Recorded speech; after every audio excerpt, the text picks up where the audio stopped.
तो हम लोग सेक्टर वो चैप्टर 2 पढ़ रहे थे, ठीक है। क्या नाम था इसका? Understanding sectors of the Indian economy, है ना। हम लोग क्या पढ़ रहे थे? Sectors of the Indian economy. कितने सेक्टर्स होते हैं? तो 3 सेक्टर्स होते हैं। चैप्टर 2 पढ़ रहे थे हम लोग इकोनॉमिक वाले में। कितने सेक्टर्स होते हैं? 3 सेक्टर्स होते हैं। कौन कौन से? प्राइमरी, सेकेंडरी और टर्जरी, है ना। हम लोग सब देख चुके थे उसके अंदर की कैसे क्या डेवलपमेंट हुआ, क्यों जरूरत पड़ती है इन सब की। प्राइमरी में कौन सी चीजें आती है, सेकेंडरी में कौन सी चीजें आती है और टर्जरी में कौन सी चीजें आती है ना। देखा था हम लोगों ने। तो अब इसके अंदर नेक्स्ट टॉपिक था हमारा how to create more employment, है ना। हम कैसे एम्प्लॉयमेंट जो है, हम लोग कैसे लोगों को नौकरी देंगे, एम्प्लॉयमेंट कैसे बढ़ाएंगे, हमारा काम कैसे बढ़ाएंगे, है ना। तो हम लोगों ने इतना डिस्कशन किया था पहले भी। तो हम लोगों के पास में कहानी थी लक्ष्मी करके, है ना, जिसकी एक 2 हेक्टर की जमीन थी। पर वो नॉन इरिगेटेड लैंड थी, है ना, वहां पर इरिगेशन अवेलेबल नहीं था। तो उनको क्या करना पड़ रहा था? उनको उनकी फैमिली चलाने के लिए दूसरी जगह वर्क करना पड़ रहा था, है ना। पर अगर वहीं पर पे अगर वो लोन ले लेती या फिर गवर्नमेंट से कुछ हेल्प ले लेती, तो उसकी जो लैंड है उसमें मतलब फैसिलिटीज प्रोवाइड हो जाती, है ना। और अगर फैसिलिटीज प्रोवाइड हो जाती तो वो हैप्पीली उसकी जो इरिगेशन वाला प्रोसेस था वो कर सकती थी। इसका मतलब वो उसके जमीन जो है हरी भरी हो जाती, है ना। मतलब वो उसकी जो भी प्रोसेस रहती है, फार्मिंग प्रोसेस जो रहती है, कल्टीवेशन जो करना था उसको वो कर सकती थी आराम से। बट उसने लोन वगैरह या गवर्नमेंट की हेल्प नहीं ली। अगर वो ले लेती तो वो नेक्स्ट टाइम क्या करती? क्रॉप्स को उगा लेती, है ना, वीट और रबी सीजन में रबी क्रॉप्स और ये सब चीजें, है ना। पर अगर ऐसा हो जाता तो कितने लोगों को एम्प्लॉयमेंट मिलता, है ना। अगर वो उसके जमीन पे उगाती, फिर उसके बाद में उसकी जमीन पे वो वर्क करती, फिर उसको पैकिंग के लिए बेचती, सब चीजें होती, है ना। तो ये सब चीजें होती तो कितना सारा एम्प्लॉयमेंट बढ़ जाता। अगर काम बढ़ेगा तो एम्प्लॉयमेंट आराम से बढ़ जाएगा। और काम कैसे बढ़ाएंगे हम लोग? प्रोडक्शन ज्यादा करके, है ना। प्रोडक्शन ज्यादा करके बढ़ सकता है हमारा काम, प्रोडक्शन ज्यादा करके।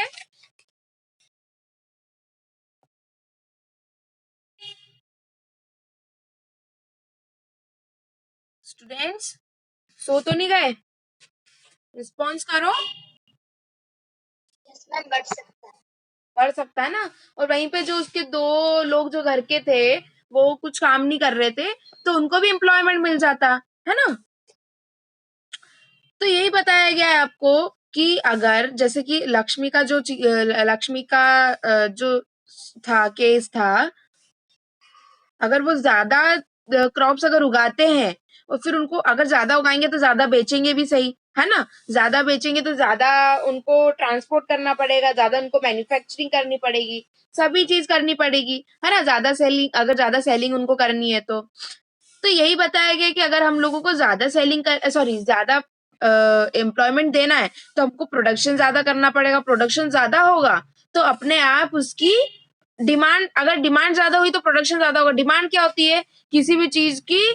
कि हाँ ये चाहिए हमको, ये चीज जो है वो जरूरी है ना, उसको डिमांड बोला जाता है। तो डिमांड ज्यादा होगी तो प्रोडक्शन ज्यादा होगा, मैन्युफैक्चरिंग ज्यादा होगी, ट्रांसपोर्टेशन ज्यादा होगा, आप लोगों के पास में चीजें पहुंचेगी, एम्प्लॉयमेंट बढ़ेगा, है ना। तो ये पैराग्राफ में आपको इतना ही बताया। और एक स्टोरेज का बताया गया इस पैराग्राफ में कि अगर ज्यादा प्रोडक्शन होगा तो उसको स्टोर करने के लिए भी चीजें लगेगी, है ना। आप लोगों ने सुना है शायद तक बहुत सारे लोग होंगे जिन्होंने सुना होगा, स्टोरेज के लिए भी रखी जाती है चीजें, जैसे कोल्ड स्टोरेज होता है ना। उसके अंदर ज्यादा अनाज रखा जाता है थोड़े समय तक स्टोर करने के लिए, है ना। तो इस पैराग्राफ में आपको इतना ही दिया है कि आप कैसे एम्प्लॉयमेंट बढ़ाओगे। और अगर पढ़ोगे तो एक नीति आयोग करके भी बहुत सारी चीजें बता के रखी है इसके अंदर, जिसके तहत आपको 20 लाख रुपए मिलते हैं जॉब से, और ये सब चीजें बता के रखी। तो आप इसको पढ़ोगे तो समझ में आ जाएगा। बाकी इसमें इससे ज्यादा कुछ नहीं बताया है ना। पैराग्राफ है इसके अंदर राइट टू वर्क वाला, वो पढ़ लेते हैं भले। We must realize that some of the suggestions discussed above would take a long time to implement. For the short terms, we need some quick measures. Recognize these to central government in India made a law implementing the right to work. in about 6 to 5 district of India. It is called Mahatma Gandhi National Rural Employment Guarantee of Act 2005 MGNREGA 2005. Under this, all those who are able to and are in need of work is rural areas are guaranteed 100 days of employment in a year by the government. If the work fails in its duty to provide employment, it will give employment allowance to the people. The type of work that would in future help to increase the production from land will be give preference preference under the act. देखो ये जो act है ना, Mahatma Gandhi national rural employment guarantee act 2005, ये बताता है कि वो गारंटी देता है कि वो 100 दिन के लिए हर जो पर्सन एलिजिबल है ना, जो पर्सन वर्क कर सकता है, उनको क्या करेगा, एम्प्लॉयमेंट देगा. कितने दिन के लिए? 100 दिन के लिए, है ना. और अगर उनका वर्क फेल हो जाता है तो ये किसकी रिस्पॉन्सिबिलिटी रहेगी? गवर्नमेंट की रिस्पॉन्सिबिलिटी रहेगी कि उनका अधिकार है उनको वर्क करने का, तो दिया जाएगा, है ना, रूरल एरिया में. फिर है division of sectors as organized and unorganized, है ना. कुछ कुछ सेक्टर्स ऐसे हैं कि जिनको हम लोगों ने ऑर्गेनाइज किया और कुछ को हमने नहीं ऑर्गेनाइज किया. Let us examine another way classifying activity the economy. The looks at the way people are employed, what are the condition of work, are there ruler and regulations that. इसमें दो कहानी देके रखी है, कांता कमला कमल की, वो देख लेते हैं क्या है. Kanta works in office. She attends her office from 9:30 to 5:30 p.m. She gets her salary regularly at the end of the every month. In addition to the salary, she also gets provident fund as per the rules laid down by the government. She also gets medical and other allowance. Kanta does not go to the office Sunday. This is a paid holiday. She said she joined work. She was given an appointment letter stating all the terms and condition of work. तो देखो क्या है, वो कांता करके एक worker है जो कि क्या करती है, 9:30 से 5:30 तक वर्क करती है. उसकी सैलरी उसको डेली मिलती है. हर महीने के एंड में उसके उसके पास में जो है अच्छा अमाउंट रहता है. ठीक है.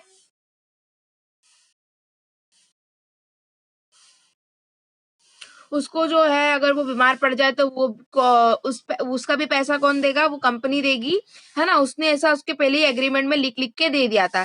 ठीक है. कमल क्या है? Kamal is Kanta's neighbour. He is a daily wages laborer in a nearby grocery shop. He goes to the shop at 7:30 in the morning and works till 8 p.m. in the evening. He gets no other allowance apart from his wages. He is not paid for the days he does not work. He has therefore no leaves or paid holiday nor. तो देखो कमल क्या है, कमल जो है 7:30 बजे जाता है, 7:30 से 8 बजे तक वर्क करता है. उसको कोई ऐसे अलाउंस नहीं मिले जाते हैं कि अगर वो बीमार पड़ जाए तो उसको डॉक्टर के पास में या मेडिसिन वगैरह भी कौन है वो प्रोवाइड करेंगे. नहीं, ऐसा नहीं होता कमल के साथ में. ठीक है. और उसको इतना वर्क भी करना पड़ता है और उसको कोई एडिशनल अमाउंट भी उससे नहीं मिलता है. तो आप लोगों ने देखा क्या डिफरेंस है कांता और कमल में, है ना. कमल जो है उसको जितना वो कमाएगा उस हिसाब से उसको मिल जाएगा. Kanta works in the organize sector, है ना. कांता जो है वो कौन से सेक्टर में काम कर रही है? ऑर्गेनाइज. ऑर्गेनाइज मतलब कि जो चीज वो सेक्टर जो कि वो सेक्टर जो कि जो एम्प्लॉय है, वहां के जो वर्कर्स हैं, उनके उनके उस पे चलता हो, टर्म्स और कंडीशन पे, है ना. They are registered by the government and have to follow the rules and regulations which are given in the various laws as such as factories act, minimum wages etcetera, sorry, act, payment of guarantee act, shops, establish act, etc. It is the organized because it has some. Yes. तो organised sector क्या है? जिसके अंदर क्या है, उनको उनके पास में रूल्स और रेगुलेशंस है ना. उनको उसके उस पे वर्क करना पड़ता है ना. उनको इतने बजे आना है, इतना वर्क करके ही जाना है. ठीक है. तो ये उनका क्या है, गवर्नमेंट से ऑर्गेनाइज्ड चीजें हैं. पर जहां पर कमल काम कर रहा था वो ऑर्गेनाइज्ड नहीं है ना. अगर उनको जो जो दुकान का मालिक है वो चाहेगा तो चालू रखेगा, नहीं चाहेगा तो नहीं चालू रखेगा, है ना. अनऑर्गेनाइज सेक्टर में कौन काम कर रहा था? कमल काम कर रहा था, है ना. अनऑर्गेनाइज सेक्टर में कौन काम कर रहा था? कमल काम कर रहा था. तो कमल काम कर रहा था तो उसमें क्या था, एक तो वो small.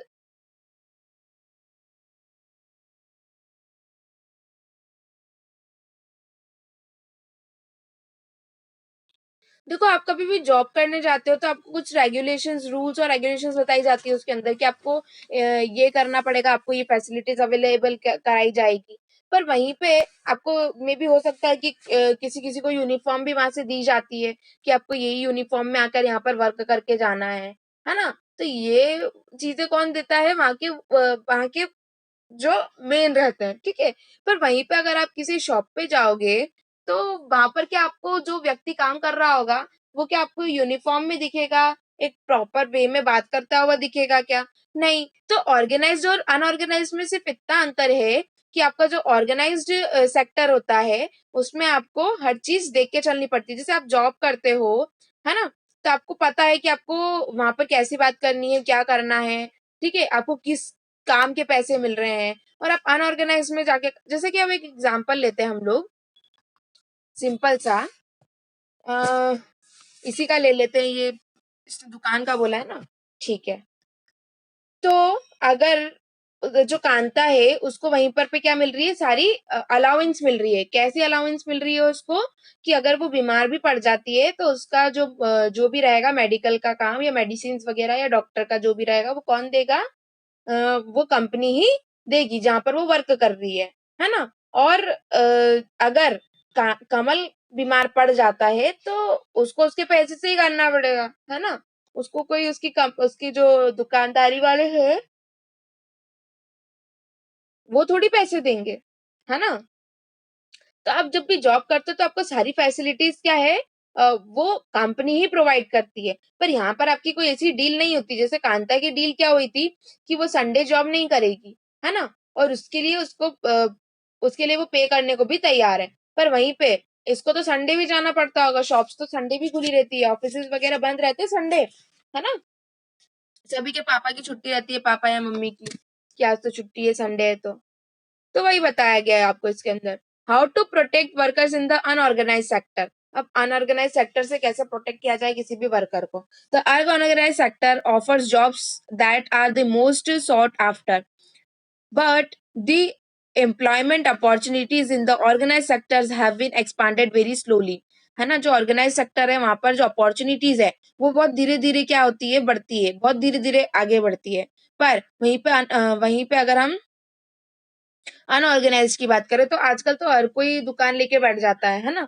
It is also common to find many organize sector enterprises and organize and the unorganized sector. They adopt such strategies to evade taxes and refuse to follow laws and protect laborers. As a result, a large number of workers are forced to enter the unorganized sector jobs which pay very low salary. तो क्या होता है, देखो, बहुत unorganised sector में बहुत कम पैसे दिए जाते हैं। जैसे आपने कमल के एग्जाम्पल पढ़ा, तो कमल को क्या हो रहा था, बहुत कम पैसे दिए जा रहे थे और उससे काम भी क्या क्या करवाया जा रहा था, बहुत ज्यादा, है ना? Since the 1990s, it is also common to see a large number of workers losing the jobs in the organized sector. These workers are forced to take up the jobs in unorganized sector with the low earning. Hence, beside the needs of more. तो क्या हुआ 1990 में? ऐसा हुआ कि जो organise sector में जो वर्कर्स काम कर रहे थे उन लोगों को मतलब वो लोगों को अनऑर्गेनाइज सेक्टर में उन लोगों ने काम स्टार्ट कर दिया लो अर्निंग पे, है ना? It is also need for protection and support the workers in the unorganized sector the who are these vulnerable people who need protection. It is in the rural areas. The unorganized sector mostly comprises of landless agricultural laborers, small and marginal farmers, sharecroppers, and artisans. Nearly 80% of rural households in India are in small and marginal farmer category. These farmers need to be supported through adequate facilities for timely delivery of seeds, agriculture input, credit storage facilities, etc., marketing outlet. In the urban areas, organized sectors comprises mainly workers in the small scale industry, casual. देखो क्या देके रखा है आपको, simple सा इतना बताया गया है इसके अंदर कि 80% जो है रूरल एरिया के लोग जो हैं इंडिया में, वो स्मॉल स्मॉल कैटेगरी में या मार्जिनल कैटेगरी में, है ना?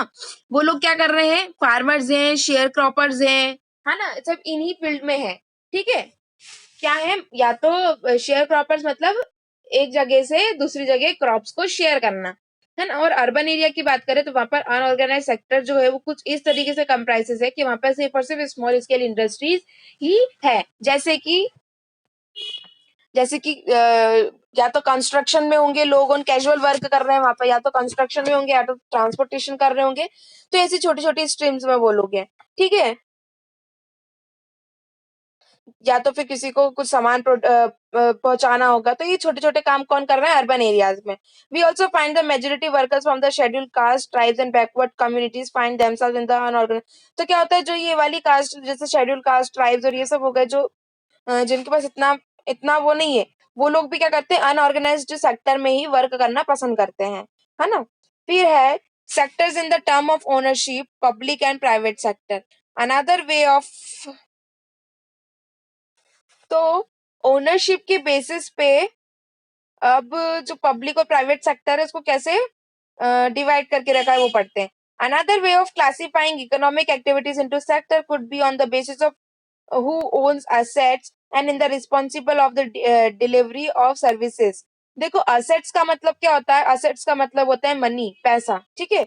अब इसको किस बेसिस पे उन लोगों ने वो किया है वो देखते हैं। In the public sector the government owns most of the assets and provide the service, है ना। पब्लिक सेक्टर में सभी को पता है कि पब्लिक सेक्टर में कौन पैसे, मतलब किसके पास असेट्स जाएंगे और कौन सर्विस प्रोवाइड करेगा, तो गवर्नमेंट प्रोवाइड करेगी।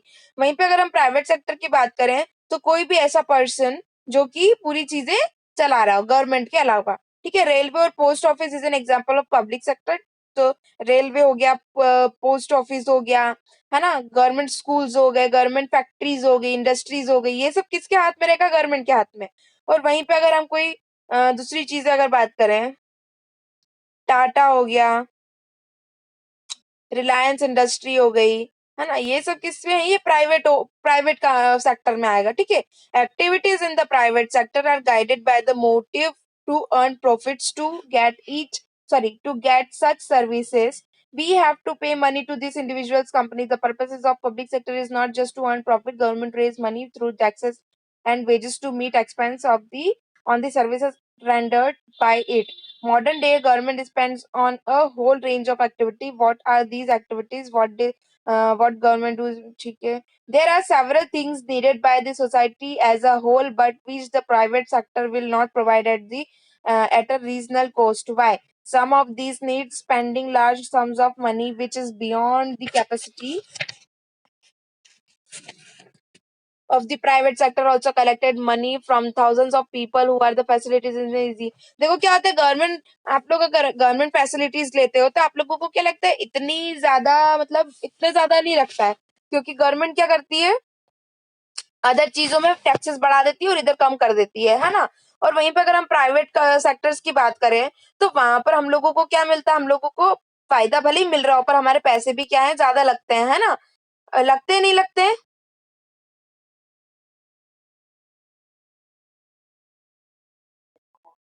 अरे सुन रहे हो कि बस कथा चल रही है। सुन रहा है। तो समझ में आ रहा है कि जा रहा है ऊपर से।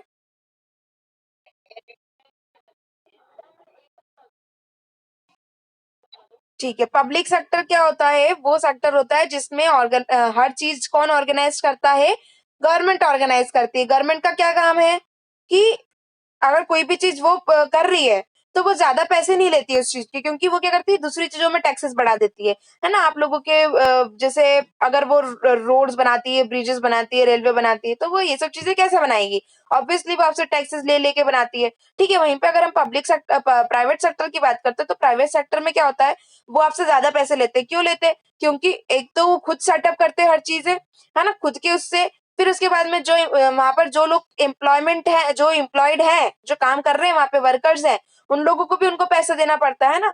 There are some activities which the government has to be support, है ना। कुछ एक्टिविटीज है यहाँ पर जो कि गवर्नमेंट सपोर्ट करती है। क्या एक्टिविटीज है, द प्राइवेट सेक्टर में नॉट कंटिन्यू देयर प्रोडक्शन और बिजनेस अनलेस गवर्नमेंट इनकरेजेस, है ना। जब तक गवर्नमेंट इनकरेज नहीं करेगी, मतलब गवर्नमेंट अगर परमिशन नहीं देगी आपको, तो आप कैसे वर्क कर लोगे प्राइवेट सेक्टर में, है ना। For the example selling electricity at the cost of generation, may push up the cost of production of goods in many industries. Many units, especially small scale units, might have to shut down. Government has steps in by producing the supply industry electricity at rates which these industries can afford. Government has to be bear part of the cost. तो देखो क्या होता है, कुछ भी चीज अगर करनी पड़ेगी आपको, अगर आपको करना है तो आपको किसकी परमिशन लेनी पड़ेगी? ऑब्वियसली आपको गवर्नमेंट की परमिशन जो है वो लेना पड़ेगी ही पड़ेगी। ठीक है, अगर आप कुछ भी काम कर रहे हो, चलो एक एग्जांपल लेते हैं, अगर हमको फैक्ट्री सेटअप करना है, फैक्ट्री बनानी है, तो आपको गवर्नमेंट की परमिशन लगेगी या नहीं लगेगी?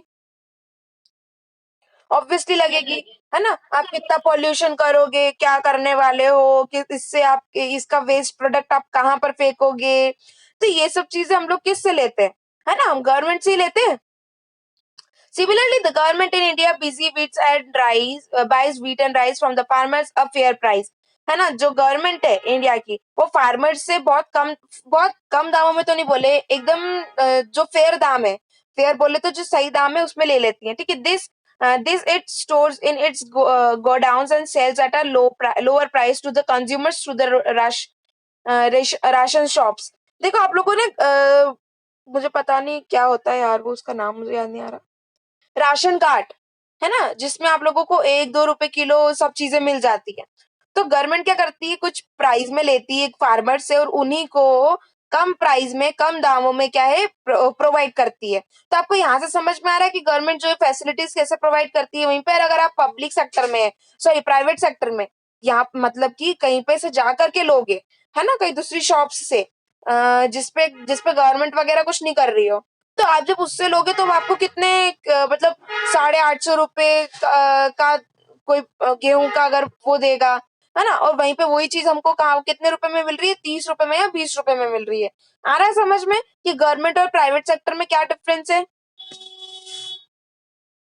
There are a large number of activities which are the primary responsibility of the government. This government must spend on these, providing health and education facilities। देखो क्या है, गवर्नमेंट जो है बहुत सारी चीजों पे क्या करती है, फैसिलिटीज प्रोवाइड करती है। आपकी एजुकेशन फैसिलिटी हो गई, आपकी हॉस्पिटलिटी फैसिलिटी हो गई, आपकी बहुत सारी चीजें जो है वो गवर्नमेंट क्या करती है, मेंटेन करके चलती है। Running proper schools and providing equal qualify education, particularly elementary education, the duty of government. ये गवर्नमेंट की ड्यूटी कि आपको प्रॉपर एजुकेशन प्रोवाइड करे, है ना, प्रॉपर हेल्थ फैसिलिटीज प्रोवाइड करे, है ना। Similarly we know that the nearly of the half of Indian children are malnourished. देखो क्या है, हमको ये पता है कि हमारे यहाँ पर पे अधिकतर ऐसे बच्चे हैं जो कि किसी न किसी बीमारी से चलते ही हैं, है ना। तो कि किसका काम है कि उन लोगों को हेल्थ फैसिलिटीज प्रोवाइड करे, गवर्नमेंट का काम है ना। सभी को पता ही होगा आज जगह जगह वॉशरूम बन गए, तो वो क्यों बने? क्योंकि वो गवर्नमेंट का काम था कि गंदगी हमारे देश में नहीं होना चाहिए,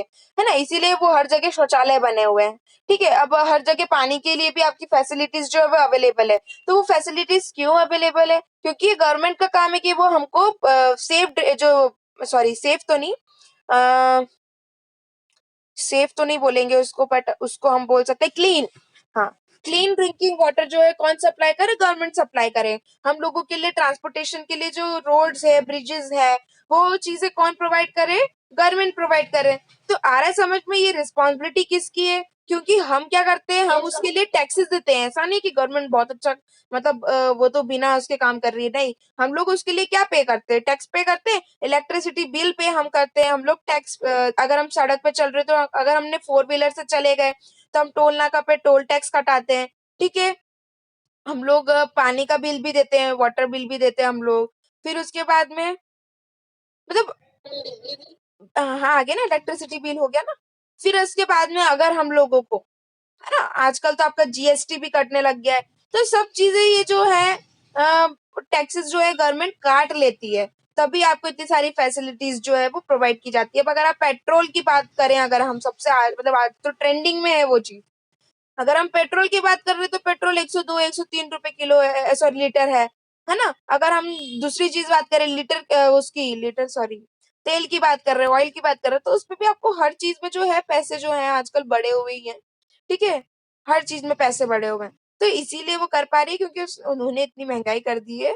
फिर उसके बाद में वो कई बार तो आजकल तो ऐसा होता है कि उतनी फैसिलिटी, भले ही वो महंगाई कर दी हो तो कर दी हो, पर उतनी फैसिलिटीज भी अवेलेबल नहीं होती है ना।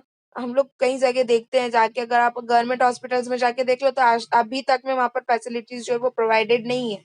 ठीक है, ये बुक में नहीं लिखा है, ये अलग से मैं बता रही हूँ कि आपके आज आज आप चले भी जाओ तो आप लोगों को उतनी फैसिलिटीज जो है वो प्रोवाइड नहीं करी जाती है, ठीक है, गवर्नमेंट के द्वारा। पर ठीक है, ठीक तो नहीं है पर फिर भी ठीक है ना। चलिए, आया समझ में। इसमें हम लोगों ने 3 सेक्टर्स की बात करी, सॉरी प्राइवेट नहीं, प्राइमरी, सेकेंडरी, टर्शियरी। फिर हमने पब्लिक सेक्टर और प्राइवेट सेक्टर देखा। पब्लिक सेक्टर में क्या आता है, जो गवर्नमेंट वर्क करती है। प्राइवेट में क्या आता है, कोई बिजनेसमैन हो गए तो हाँ, इंडिविजुअली वर्क करते हैं। ठीक है, तो ये चीज थी आपके इसमें कैसे प्रोडक्शन, एम्प्लॉयमेंट, अनएम्प्लॉयमेंट क्या होता है ना, बेरोजगारी क्या होती है, वो भी इसमें समझ में आ ही गया होगा, है ना। जैसे लक्ष्मी के केस में था कि उनके घर के 2 लोग जो थे वो अनएम्प्लॉयड थे, मतलब उनके पास में काम नहीं था। ठीक है, तो फिर अगर उनको काम करना है तो उनको लो वेजेस पे जाना पड़ेगा काम करने। और फिर उसके बाद में कुछ योजनाएं हैं, जो कि कुछ एक्ट हैं जो कि किसने हमको दिए हैं, गवर्नमेंट ने। कैसे कि वो 100 दिन का क्या कराएंगी, हमको एम्प्लॉयमेंट प्रोवाइड करवाएंगे, है ना। तो ये आपका चैप्टर था, चैप्टर 2 था इकोनॉमी का। तो आया, मेरे ख्याल से समझ में आ जाना चाहिए, और नहीं भी आया है तो आप एक बार रीड करना है इसको। इसमें कुछ भी ऐसा नहीं है कि जो समझ में आप लोगों को नहीं आए, है ना।